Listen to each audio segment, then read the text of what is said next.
தூத்துக்குடி சாத்தான்குளத்தில் வாழ்ந்த தந்தைக்கும் மகனுக்கும் என்ன நடந்தது?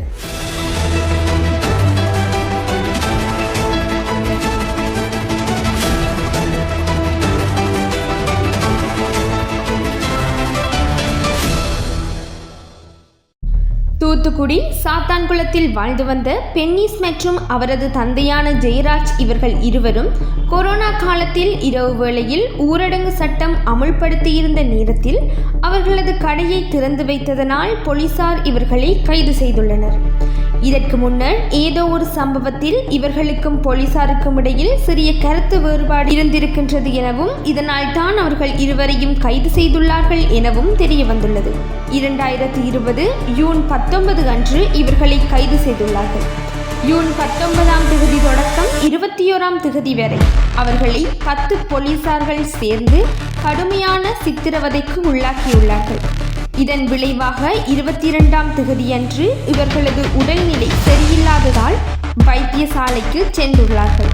அங்கிருந்த 10 காவல்துறை அதிகாரிகளும் அவர்கள் இருவரையும் அடித்த அடியில் அவர்களின் உடலிலிருந்து குருதியானது தொடர்ச்சியாக சென்று கொண்டிருந்தமையால் இறுதியில் அவர்கள் உயிரிழந்து விட்டார்கள். அந்த 10 பேரில் ஒருவர் கோவிட்-19 காரணமாக சிறிது காலத்திற்கு பின்னர் உயிரிழந்து விட்டார். ஏனைய 9 காவல்துறை அதிகாரிகளை கைது செய்யுமாறு உயர் நீதிமன்றம் உத்தரவு தெரிவித்தது. அதன் பின்னர் இப்பொழுது அந்த 9 காவல்துறை அதிகாரிகளுக்கும் தூக்கு தண்டனை வழங்கியுள்ளார்கள். இந்த செய்தியானது முழு இந்தியாவையும் அதிர்ச்சிக்குள்ளாக்கியுள்ளது. செய்த தவறை மறைப்பதற்கு முயன்றபோது அது எவ்வளவு பெரிய பாதிப்பை கொண்டு வந்துள்ளது. அவர்களுடைய ஆணவம்தான் இறுதியில் அவர்களை அழிவிற்கு இட்டுச் சென்றுள்ளது. வன்முறைகளை கட்டுப்படுத்த வேண்டுமென்றால் நாம் செயல்களால் கட்டுப்படுத்த முடியாது. அதற்கு ஒரே வழி மனம் மூலம் மாத்திரமே அனைத்தையும் சாதகமான நிலைக்கு கொண்டு வர முடியும். வன்முறையில் ஈடுபடுவதற்கு முக்கிய காரணம் காமம், கோபம். இவைதான் எம்மை எப்பொழுதும் அழிவிற்கு இட்டுச் செல்கின்றது.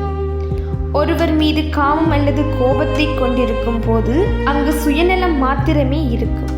அதனால் நாம் எந்த நிலைக்கு செல்லவும் தயங்க மாட்டோம். அத்தோடு அங்கு கருணை சிறிதளவும் இருக்காது. எனது விருப்பம் நிறைவேற வேண்டும் என எனது மாத்திரமே கூறிக்கொண்டிருப்போம்.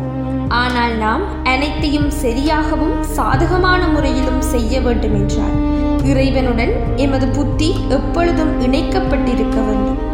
அப்பொழுது நமது மனமானது எப்பொழுதும் செழிப்பாக இருக்கும். மனம் செழிப்பாக இருந்தால் நமது எண்ணங்கள், வார்த்தைகள், செயல்கள் அனைத்தும் நேர்மறையானதாக இருக்கும். நாம் ஒருபோதும் வன்முறையில் ஈடுபட மாட்டோம்.